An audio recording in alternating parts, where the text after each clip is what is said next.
Mizmor LeDavid, Adonai roi lo echsar. Binote sheyarbitzeni al me menuchot yanachaleni. Nafshi yishovev. Yanacheni v'magle tzedek lema'an shemo. Gam ki helech begitzon maravet. Lo irara ki ataimati. Shiftecha umishantecha hemayanachamoni. Ta'aroch lefanai shulchan neged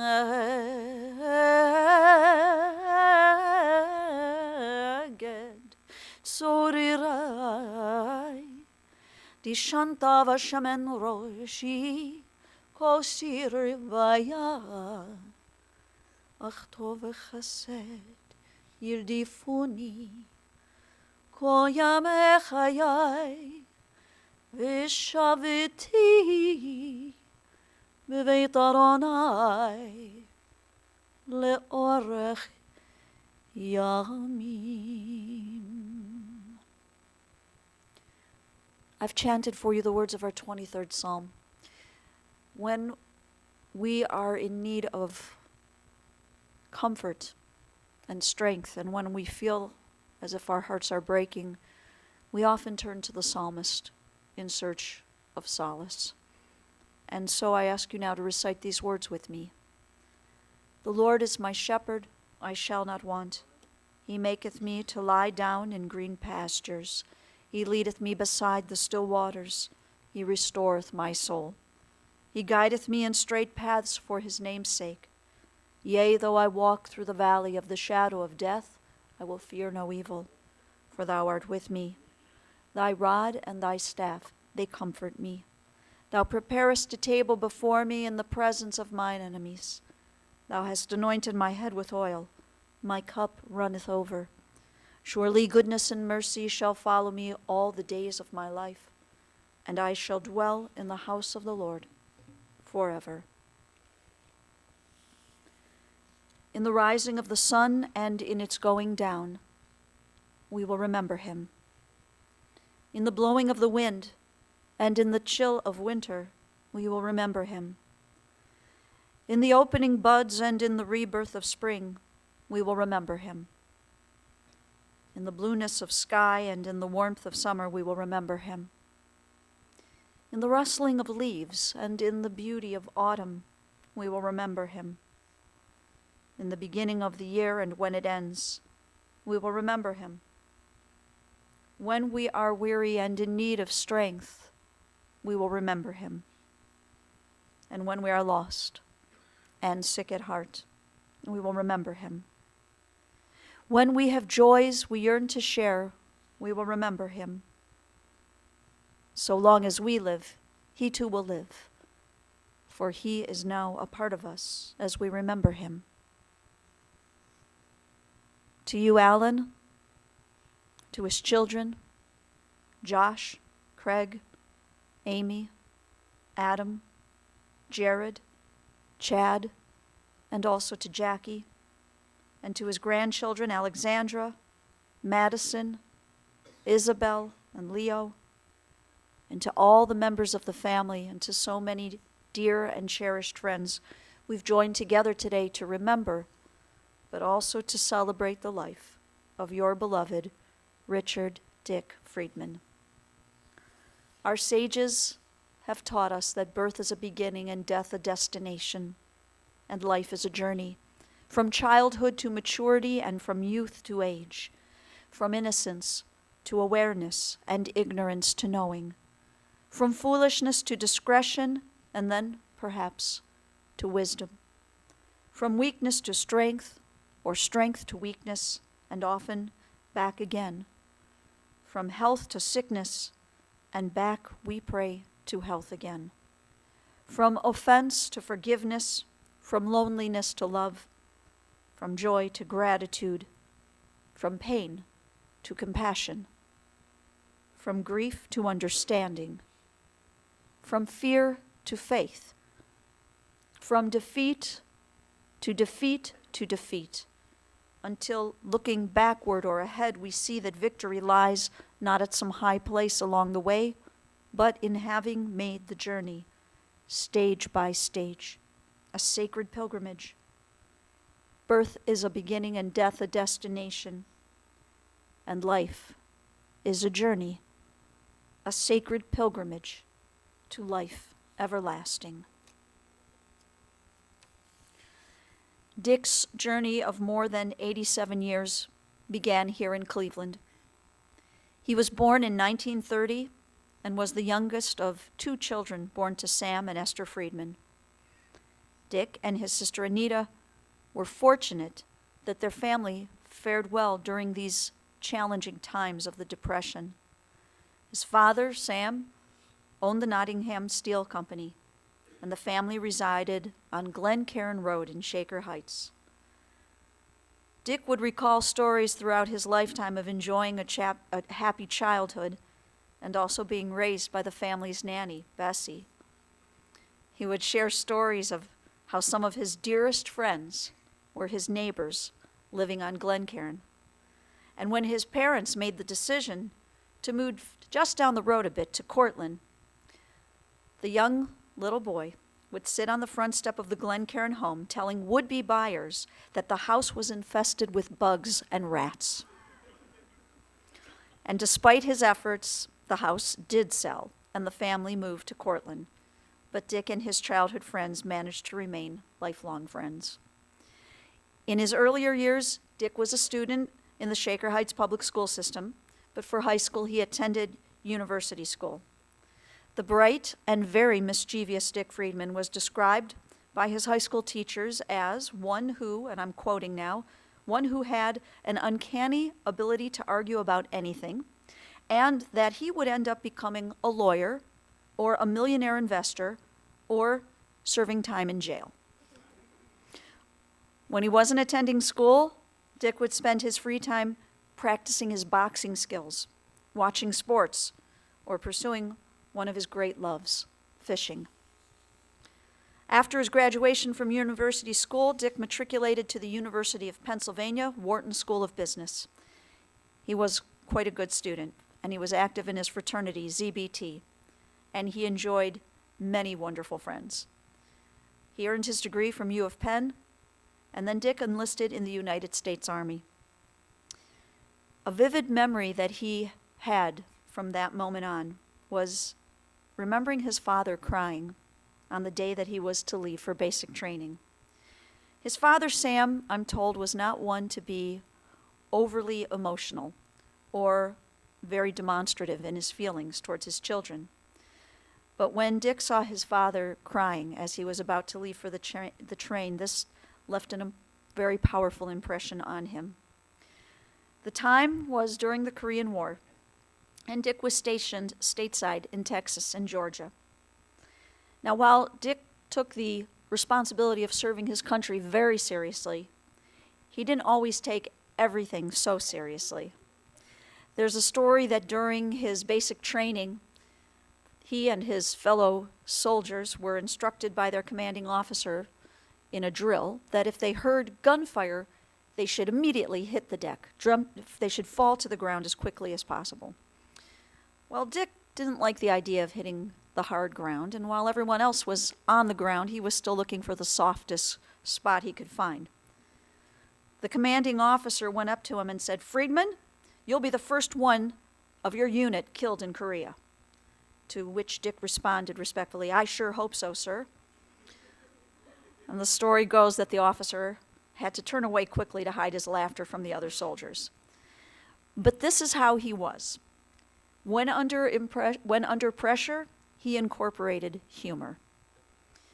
He was trained in tracking missiles, and after 2 years, he returned home to Cleveland and went to work with his father.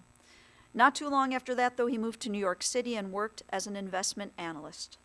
And then finally, he returned to Cleveland and joined Eastman Dillon. In 1959, Dick met and married Peggy Fox. Peggy, we know you were married for nearly a decade, And while this marriage did end in divorce, you and Dick brought forth 4 very beautiful and special children: Josh, Craig, Amy, and Adam. 4 children whom you could share your love and your pride with. Several years had passed, and in 1982, Dick found himself with a buddy at the ground floor restaurant. This buddy, who happened to be an Israeli named Joe, they were sitting there, and I guess across the room they saw 2 ladies. One of them was you, Alan. You were with a girlfriend, and as the story goes, Dick saw you across a crowded room, and he said to his friend, "I'll bet you that woman over there, I bet she's a nice Jewish girl." And Joe, the Israeli, said, "No way." So there was a bet, and the bet led to an introduction, and that led to a first date. And that first date, he asked you out before the date was over for the next date, and the next night, and the next night. A courtship ensued, and this led to love, and you and Dick married November 26, 1983, by Rabbi Fred Eisenberg. And in just 2 weeks, Alan, the 2 of you together would have celebrated your 34th wedding anniversary. Alan, you shared with me that you knew a man who was generous and witty and philanthropic. You said he was a real softy, especially when it came to children and animals. He kept you laughing through the years with his self-deprecating humor. And you said he could be so easygoing and relaxed about certain things, especially in stressful situations. And then there were other things that he wasn't so easygoing about. He was happy to learn ballroom dancing with you. You said he had trouble leading, or you had trouble following. But while he was happy to be dancing with you through life, he was even happier being at home with you, where the 2 of you could just sit and watch television. And then there was the time he schlepped you out to Chesterland, and he was thrilled about this. You described the situation as green acres. He loved it, and he loved the big tractor. He loved the 2 lakes, and he could definitely find time when he wasn't puttering around the land. He could find time to still laugh at himself. You recalled a time that you came home one day. Dick was riding the tractor, which acted also as a mower. He forgot to maybe change the blades or pull the right switch, and he found himself in the garden with this large tractor, by accident, of course, but it was in the gear to mow the lawn, not to do the gardening, and onions were flying literally everywhere. And he was on the tractor just laughing his head off. The laughter and more joy continued as the 2 of you welcomed Jared and Chad into the family. And after about a decade in Chesterland, you moved to Solon. And just a few years ago, in 2012, you and Dick moved out to Walden in Aurora. Josh and Craig and Amy, Adam, Jared, and Chad, I think from the stories I've heard, it's clear that your dad was a one-of-a-kind kind of guy. And he always made a point to say, "I love you." He said it to you as often as he could. He may not have heard it enough when he was growing up, and he made sure to say it. It was important for him to stay connected with you, his children, whether it was in person or on the phone. And you always knew when he had enough phone time, because he would say, "What else?" He was the dad who looked forward to his fly fishing adventures. Many of them were with you, whether it was in the Chagrin River or out in Montana or the Florida Keys or Alaska or even Venezuela. This was something that he really, really enjoyed. You also knew a dad who was very quick to tell you about all the mistakes he had made in life. He would be sure to let you know about his shortcomings. But it seems to me he was a dad who was also quite humble. He never really talked about his own successes or his accomplishments, or when certain organizations wanted to present him with an award or an honor. You'd hear about it from other people, or you'd read about it. He never boasted. He was humble in this way. His grandchildren knew a fun and unique kind of a grandfather who you could be out with at a restaurant in Florida, where a giant, enormous cockroach could land right on his shoulder.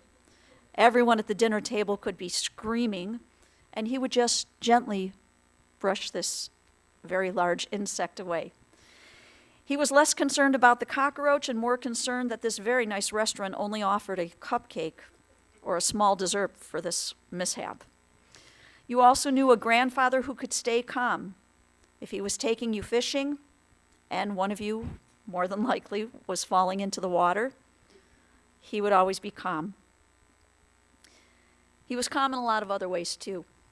Just over a year ago, in July of 2016, he had a little accident that caused him to shatter his ankle.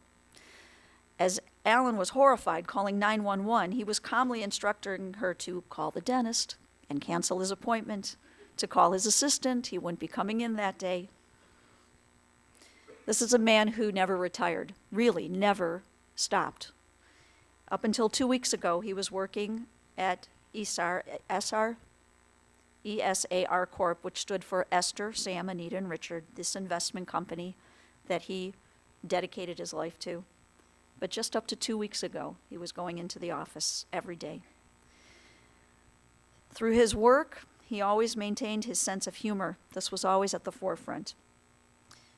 Even Alan, when he sensed that his days were coming towards an end, he had specific instructions for you. He wanted to make sure that when you buried him, in his casket, he wanted the little stuffed animals, the schnauzers. He wanted pictures of everyone, and he also instructed you to put your mustache clippings in the casket. I said it correctly, yes? Okay, just making sure. And through his humor and even his wackiness, this was a man who really had a huge, huge heart. He supported the Blue Coats. This was an organization that supported spouses and families of fallen police officers. And because of his love of animals, and I have to share that as a child, he was really quite traumatized at the loss of his family pet, a little dog named Tippy, who he saw killed by an automobile. And he felt quite responsible for this his entire life. But because of this, he had such a sweet and good heart towards animals, especially four-legged animals. And he would give much of his generosity was benefited from the Berea Humane Society, Rescue Village of Geauga County, the St. Francis Animal Sanctuary, and he was also quite kind and generous to the Jewish Federation of Cleveland, Greenpeace, Make-A-Wish, and Belfair, the Federation for the Blind, Boys Town of Ohio. And he was awarded for being the single most generous donor to the Achievement Center, which is here in Cleveland, helping challenge children. He just kept giving. There's an expression we have in Hebrew called tikkun olam.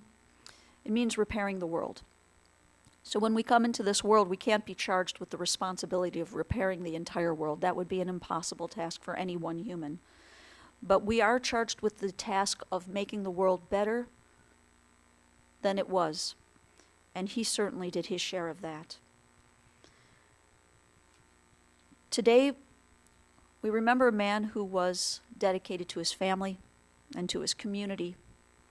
And we remember a man, a husband and a father and a grandfather and a dear friend, an uncle, a cousin, a man who will be greatly missed for all the good deeds that he performed here in the land of the living.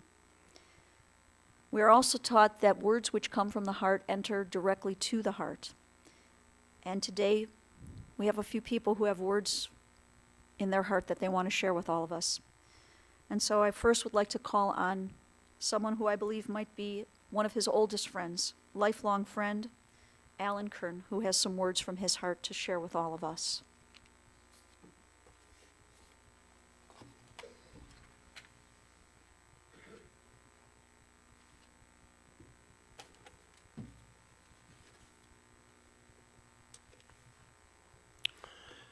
Thank you, Miss Abel. Your words are true. Also, Joss's words in the obituary was written and was in the Friday Plain Dealer are true. I suggest those that are here that did not read the obituary in Friday's Plain Dealer do so. Friends and family of Richard Kenneth Friedman, born in May 1930. I am Alan Kern, born in January 1931. My parents, Sam and Sylvia, were close friends of Esther and Sam Friedman. More so, in fact, that when I was 5 and Dick was 6, which I assume was 1936, we moved from Cedar Road in Cleveland Heights to 3341 Glencairn Road, which happened to be next door to Sam and Esther Friedman, Esther also known as Queen Esther to some, Anita, who was several years older than Richard, and Richard, or Dick as he was always called. The words that Miss Sabo spoke, I think, to possibly some of you who knew Dick in his 30s, 40s, and 50s, looked at one another and said, "Are you sure that Dick Friedman is the Dick Friedman we knew?" Because Dick was a little bit different, perhaps when he was younger. I was a close friend of Dick's. We went to Fernley School together. We graduated from university school. We attended Camp Robin Hood. However, Camp Kennebec was Richard's favorite camp. During the early years, 5 to 10 years of age, as I say, Dick and I lived next door to one another. Dick, actually, believe it or not, had an alligator. Some people had different pets, but Dick had an alligator as a pet. And if you can picture Dick Friedman walking his alligator with a rope down Glencairn Road, I wish you well, but it was a sight to see. Also, Dick and I believe it was Dick that decided that he and I should be Mr. Liberty and Mr. Justice, heroes of Glencairn Road, to our neighborhood, the Studneys, the Coopers, the Mittens, and the Akers.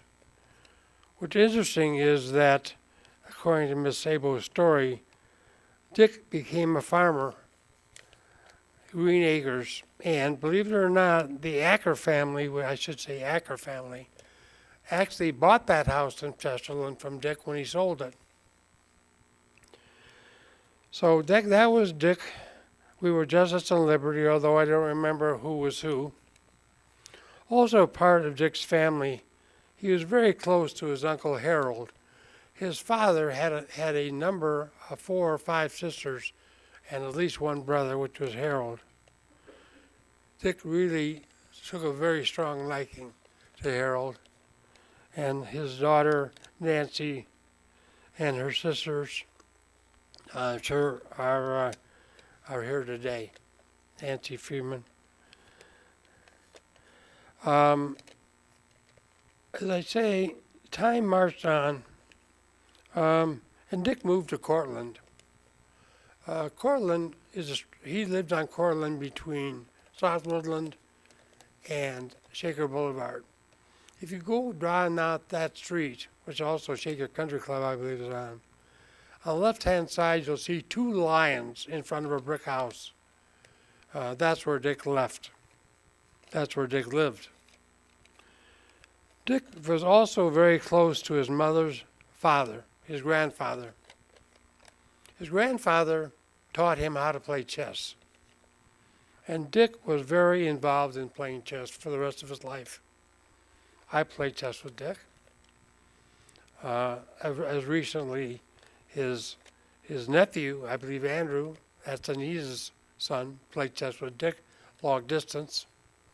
And of course, Leo, his only grandson, played chess with Dick, and Dick really enjoys fishing as well as playing chess with Leo.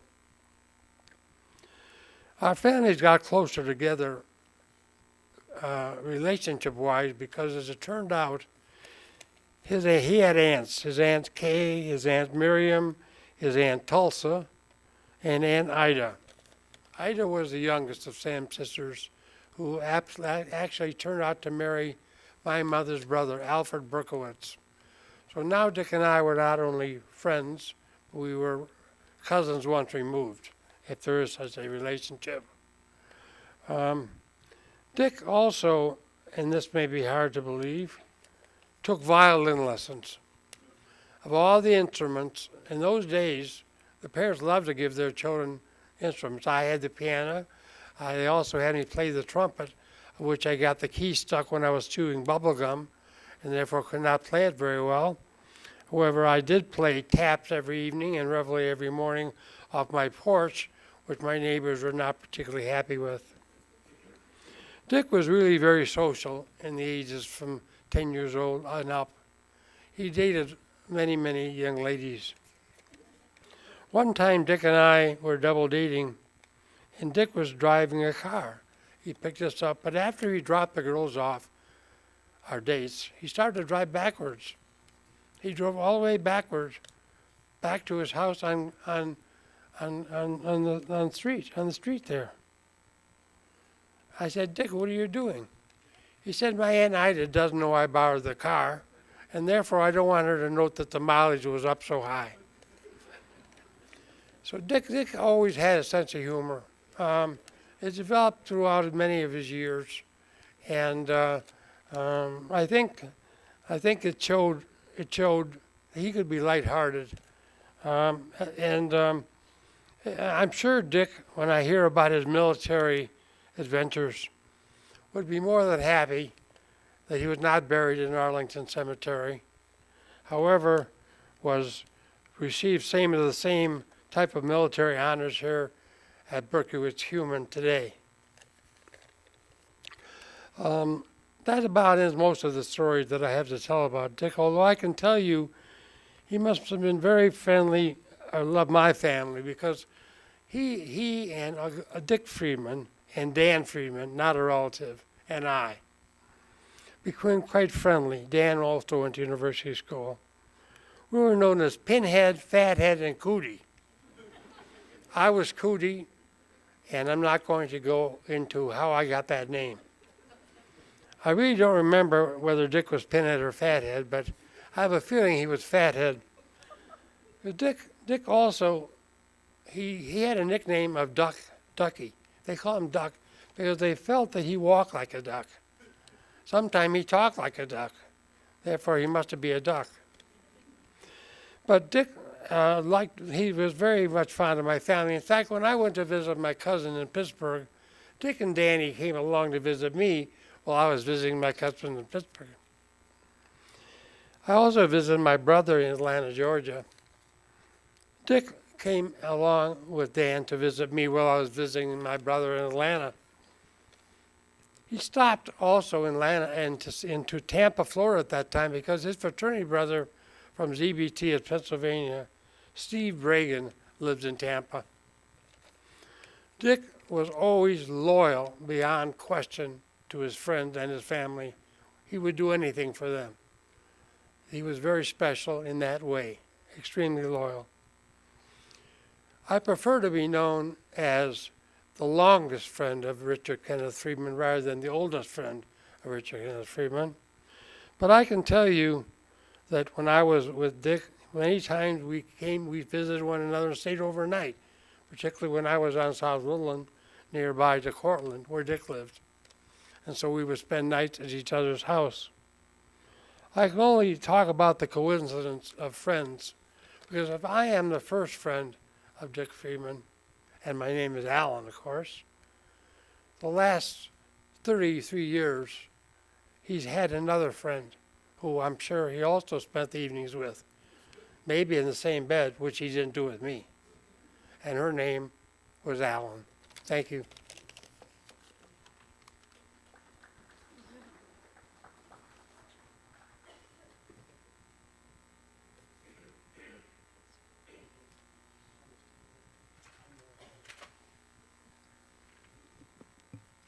Thank you, Alan. We also would like to call on the eldest of the Friedman children, his son Josh.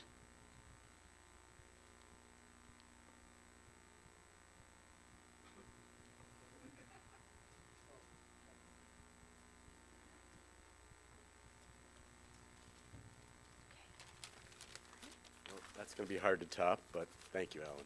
I know forever you were special to Dick, more than he could ever say.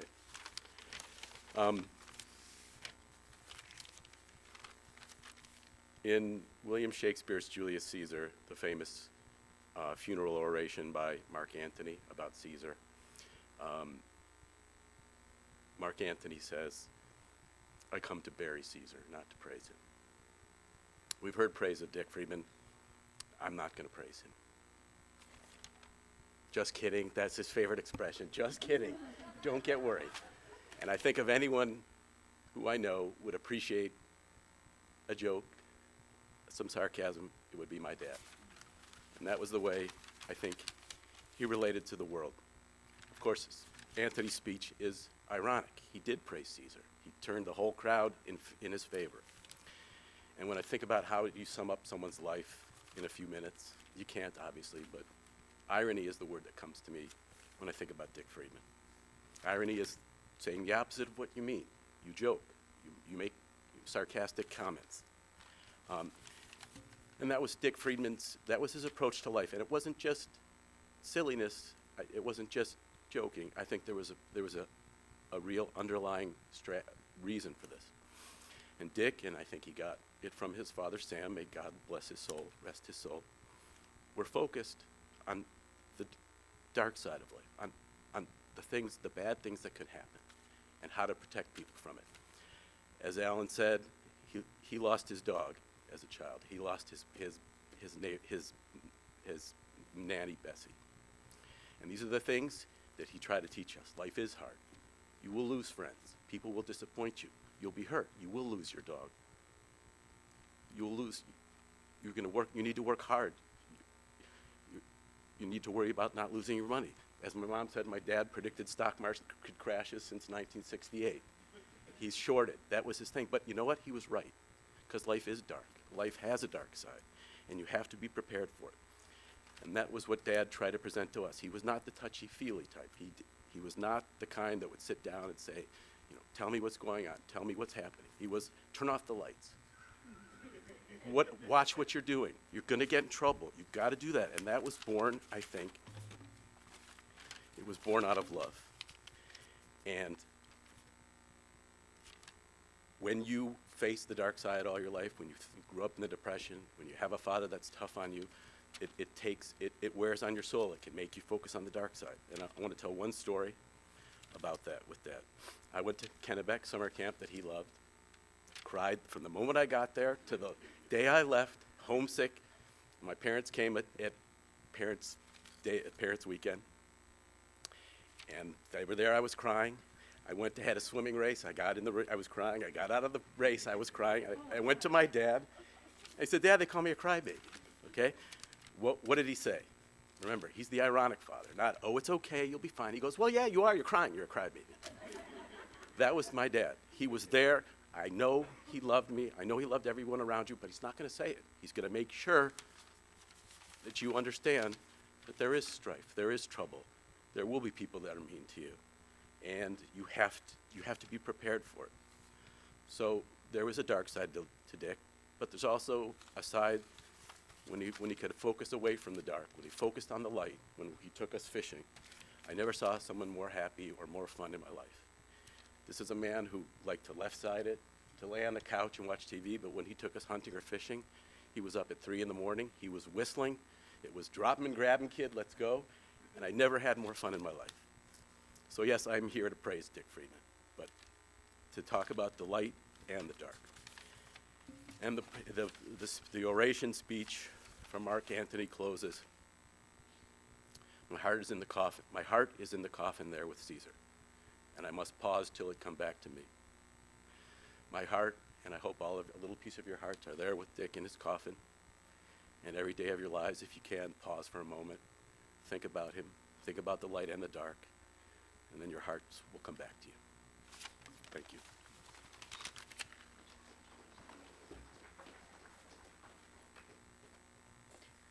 I would also like to call on his son, Jared.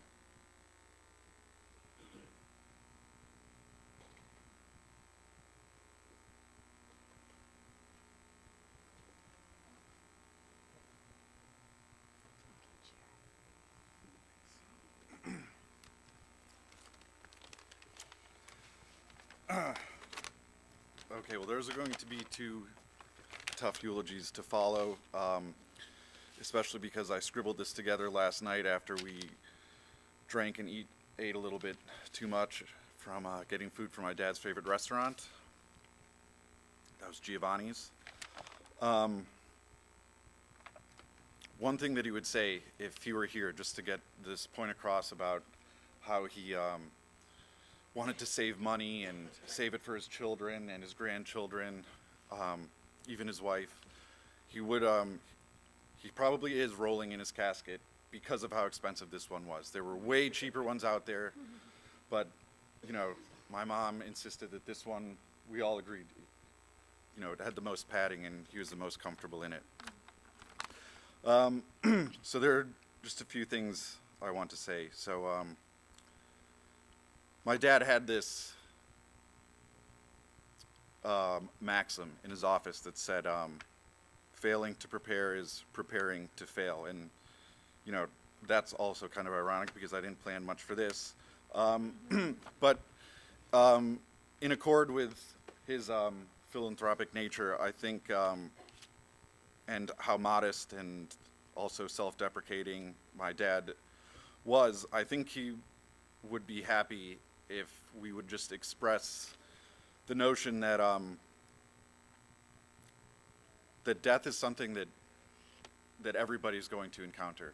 I will encounter it, everyone here will encounter it, and it's so real, yet we do our best to neglect it and push it away and try not to consider it, even though we know that this is the only inevitable thing in life, not even taxes.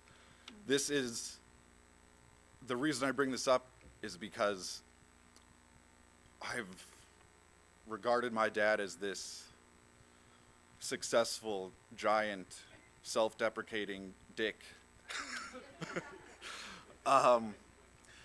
And I remember getting the phone call from my mom about him, his PET scan diagnosis, and then the autopsy, which confirmed the cancer, and then he still just kept going to work and biopsy, I'm sorry. That's the irony. And only then did I kind of drop everything. Actually, I take that back. I see some of my professors out there, so not everything. But you do realize what is important. You see that so many things that we obsess over, like turning off the lights or compulsively checking emails or blinking lights, which my dad had a deep phobia of, don't really mean anything. I mean, they do mean something, but until you're confronted with something like this, you don't know how valuable friends and family and spending time with them is. So I just wanted to kind of draw everyone else's attention to that. I also want to take a moment to tell my mom that you made him the happiest person that he could have been, even though, you know, he wasn't always that happy. Sorry, Peggy. I mean, we all love Peggy. She's part of the family.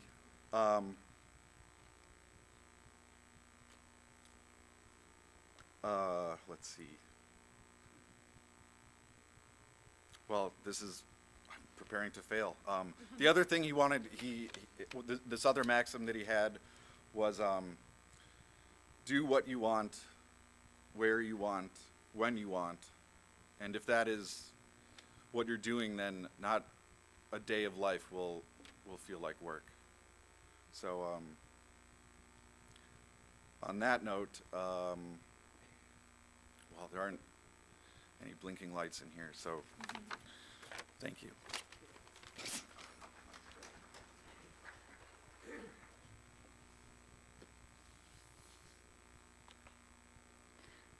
Friends, we take a moment of silence as we offer our own personal prayer and ask God to accept Dick's soul.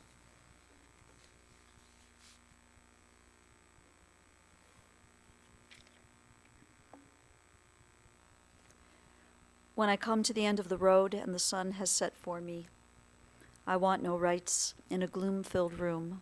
Why cry for a soul set free? Miss me a little, but not too long, and not with your head bowed low.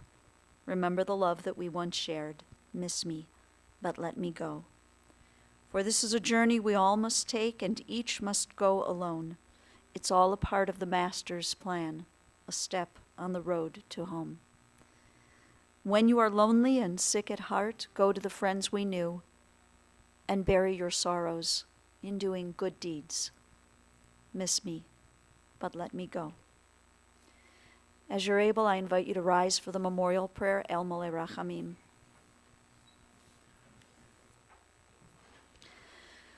El Mole Rachamim, Shochen Bamromim, Hamse Menocha Nechana Tachat Kanfei Hashchina, במעלות קדושים וטהורים, כזוהר הרקיע מזהירים. את נשמת רפאל קשריל, בן שמואל משה ואסתר, שהלך לעולמו בגן עדן תחת מנוחתו. אנא ברחמים אסתירהו, בסתר כנפיך לעולמים, ותתרור בתרור החיים את נשמתו. אדוני הוא נחלתו, וינוח בשלום. Al mishkavo benomar. Amen. O merciful God, who dwells on high, who is full of compassion, grant perfect rest beneath the shelter of your divine presence among the holy and pure, who shine as the brightness of the firmament. To our dear departed Richard Dick Friedman, who has gone now to his eternal home, may his soul be bound up in the bonds of eternal life, and grant that his memory inspire all of us to noble and consecrated living. And to this we say, Amen. Friends, our service of memory will continue at the Mount Olive Cemetery. Following the interment, the family will receive friends, visitors at the Friedman residence. The address is 441-19, 441-19, White Tail Drive in Aurora. Visitation will be today following the cemetery until 6 p.m. and also tomorrow evening from 7 until 9. Anyone who is wishing to make a contribution in memory of Dick, the family has asked that you might consider one of the following: the St. Francis Animal Sanctuary, the Rescue Village of Geauga County, or the Achievement Center. On behalf of the entire family, we thank you for your love and your support on this sad and important day.